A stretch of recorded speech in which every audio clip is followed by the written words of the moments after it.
How do we know this is a bloodbath year for the Democrats? Well, because San Francisco, California, the wokest city in all of God's creation, just threw their woke district attorney out on his ass by a 20-point margin. And if you're looking for leading indicators going into the midterm in November, when the most staunchly leftist electorate in North America rejects and repudiates wokesterism like the people of San Francisco have just done, that portends just about as badly for the Democrats as anything possibly could, 6 months out from the general election. But in another sense, this result really is quite confusing because Chesa Boudin, the DA they have just thrown out by the aforementioned 20-point margin, who's also the son of an honest-to-God domestic terrorist from the Weather Underground, which means he and Barack Obama probably have lots of friends in common, he was just elected to that office 2 short years ago on a platform of dismantling local law enforcement, getting rid of cash bail, not enforcing any laws on vagrancy or public drug use, the typical grab bag of horrible policies that was so highly fashionable a couple years ago when this guy was elected.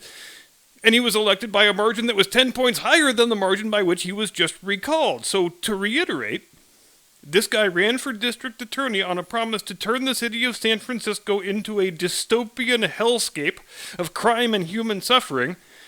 He won the election in a landslide, and for 2 years he pursued exactly the same agenda that he said he was going to pursue when he was a candidate. So how does that happen, exactly? How do you win by a 65-35 margin, spend your whole term in office living up to your campaign promises, and then get thrown out by a 60-40 margin when your tenure is not even halfway over? It's not like Chesa Boudin gained his election victory by subterfuge the way Joe Biden did. Joe Biden spent the whole 2020 campaign pretending to be a sensible, pragmatic moderate who just wanted to unite the country and return civility to the White House. Then he got his bony old foot in the door and immediately began governing as the most divisive, most politically radical, most anti-American president in the history of the Republic. Chesa Boudin, on the other hand, he didn't try to fool anybody. He said what his policies were going to be, then he immediately implemented that exact set of policies. So the voters got what they paid for.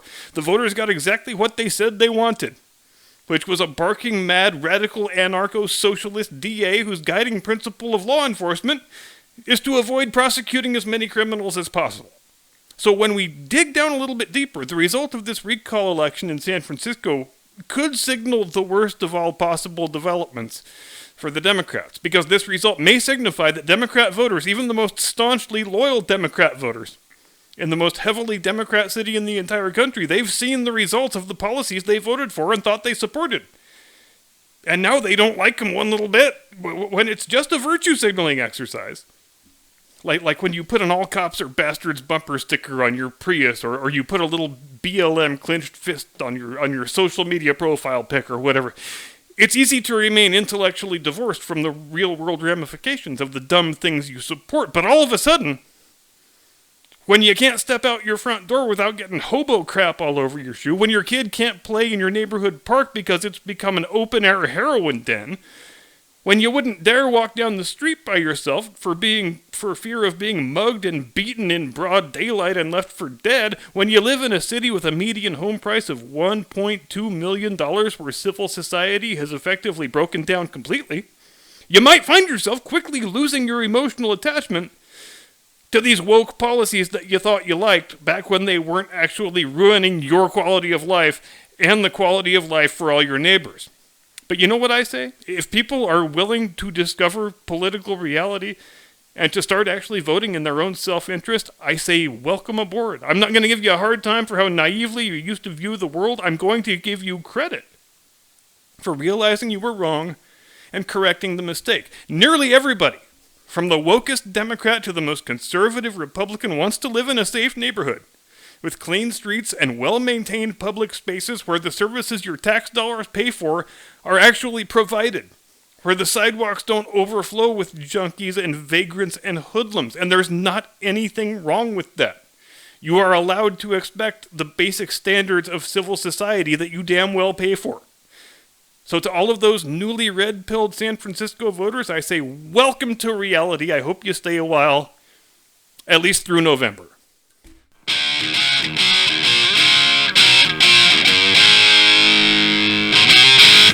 From high atop the battlements of Castle Curmudgeon, where a wise man once said, "You can't scrape poop off your shoe with a rainbow." Good evening, Mr. and Mrs. America and all ships at sea. Welcome to the program.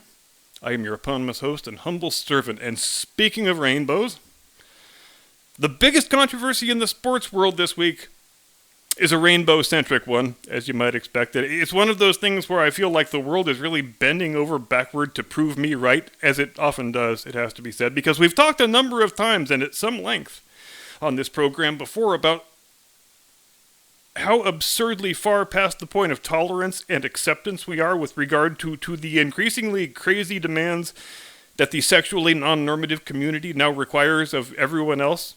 And yes, I've decided that's what I'm going to call them henceforth. I'm not going to play the LGBTQIA2 plus asterisk ampersand EIEIO game, because it sounds stupid, and I don't do things that are stupid unless it's to mock someone else who said the stupid thing. So I will now call them sexually non-normative.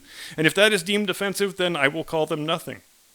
That they can just be men and women like everybody else is. If your demand is that I define you by your weird sexual preferences, then I get to choose the terminology I use.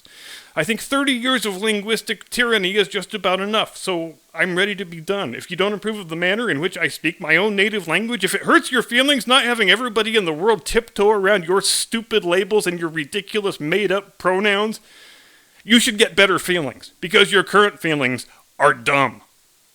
I guess what I'm trying to say here is, freaking get over yourselves, you ridiculous, self-important, narcissist douchebags. As we all know too well by now, being tolerant and accepting of other people's sexual non-normativity is no longer sufficient for avoiding allegations of bigotry and homophobia and so on.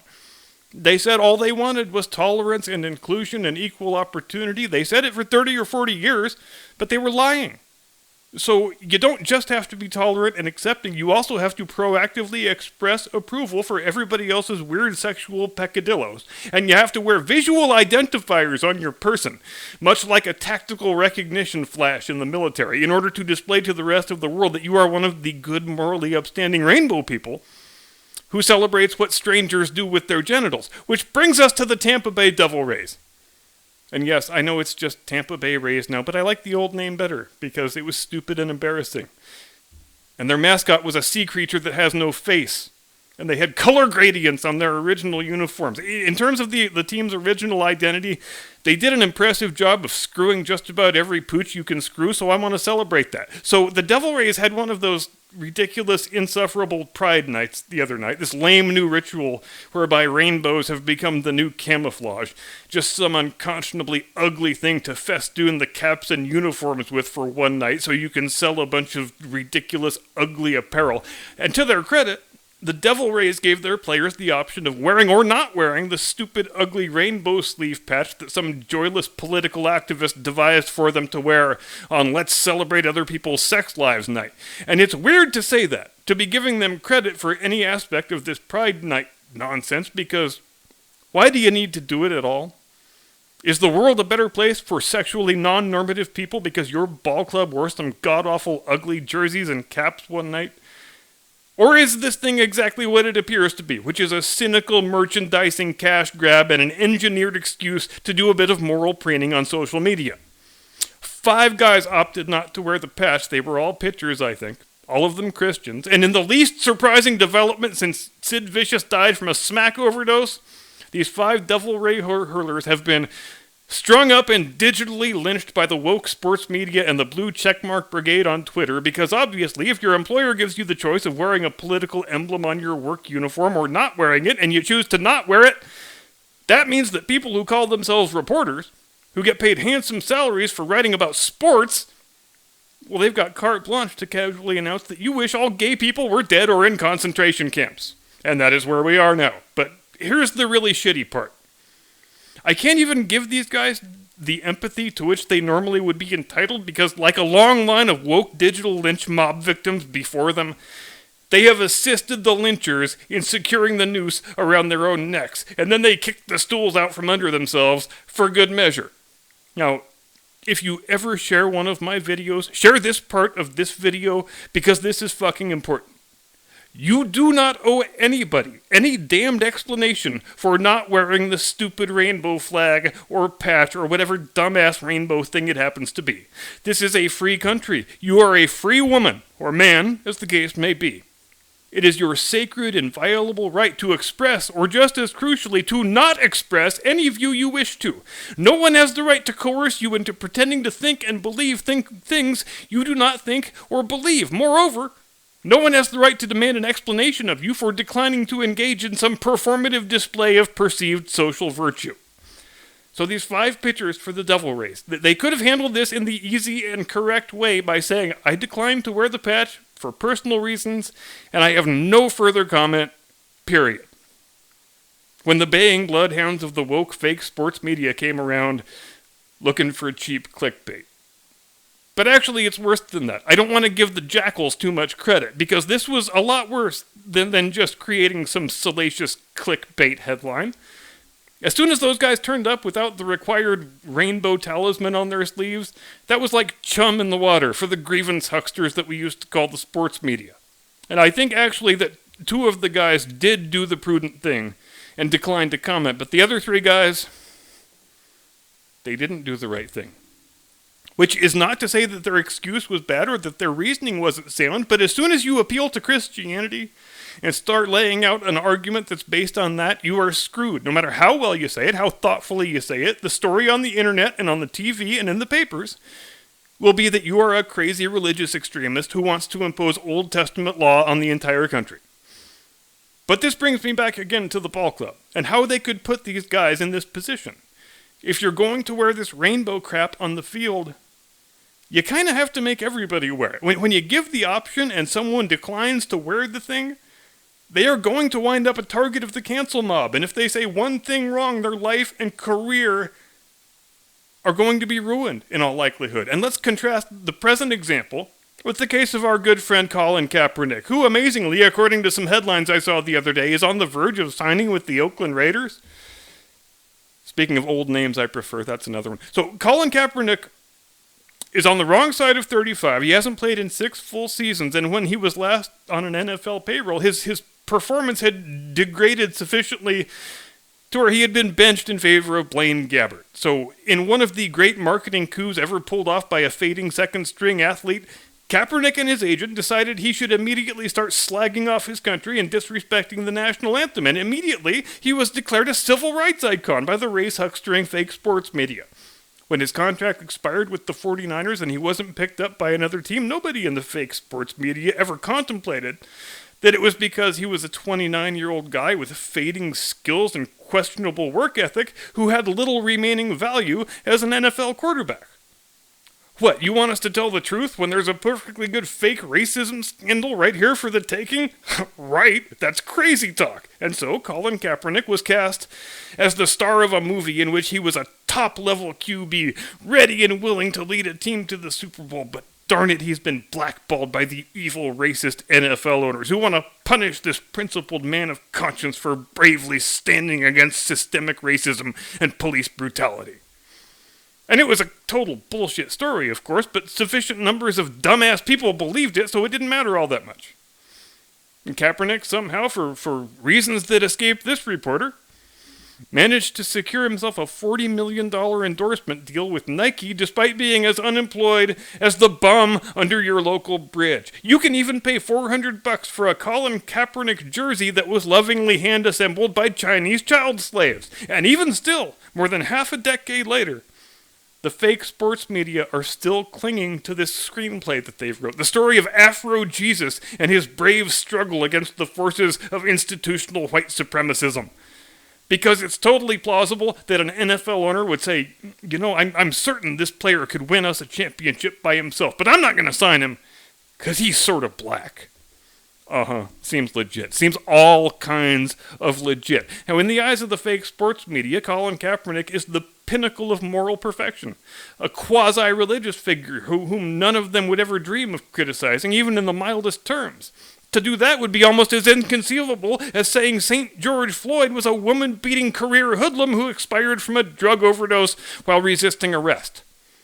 So that up there you have the top rung of the ladder of moral praiseworthiness, so far as the people who deem themselves our cultural overlords are concerned.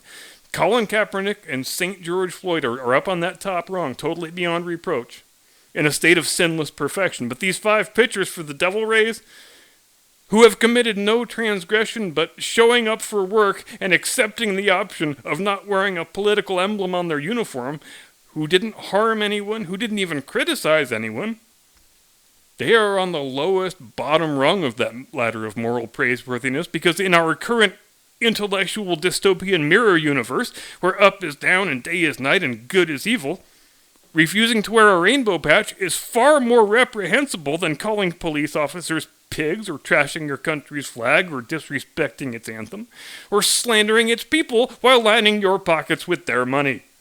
And worse yet, if you decline to wear the rainbow talisman, and instead of doing the smart thing and refusing to give an explanation, you say your reasoning has to do with your Christian beliefs, then I'm afraid you can't even be on the bottom rung anymore. They're going to have to extend that ladder and add another lower, even more ignominious rung, just so there will be an appropriate place for your morally abominable ass to stand. And of course, there's one more group in this equation, and I think I'd be fascinated to know what they think. That would be gay people, and the devotees of the other various sexual non-normativities. Does Pride Night at the ballpark make you feel better about your gayness? Do you buy the $250 ugly rainbow jersey and walk out with your chest swelling with pride? Because if I were you, I think I would feel pandered to. I think I would feel like my intelligence was being insulted, like the local ball club was just trying to extract a few bucks from my pocket with some lazy virtue signaling. And more crucially, if you see one of the players on the home team, or 5, as the case may be, has opted not to wear one of the rainbow talismans, is that sufficient cause for you to impute bigotry and prejudice and homophobia onto that person whom you've never met and don't know anything about? Is that tolerant and inclusive? Because it doesn't seem very tolerant and inclusive from where I'm seated. In fact, it seems an awful lot like bigotry and prejudice. But what the hell do I know anyway? And suddenly I'm reminded of the University of Hawaii. The Rainbow Warriors, or so they were up until the mid-90s, when they dropped the rainbow part because they were sick of all the gay jokes. But then, since this is Hawaii after all, everybody started saying that the school was homophobic for changing the name in order to avoid having gay jokes made at their expense. And so, in due course, they once again became the Rainbow Warriors. But, I don't know, Warriors, it makes me feel a bit uncomfortable with its connotation of violence. So maybe they can change the name again to something more equitable and inclusive, like Rainbow Marshmallow Unicorns. That'll strike fear into the hearts of the opponent. And we'll leave it there for tonight. Thanks very much indeed for watching. Have a pleasant tomorrow. I will see you Friday. Do not comply. Get off my lawn.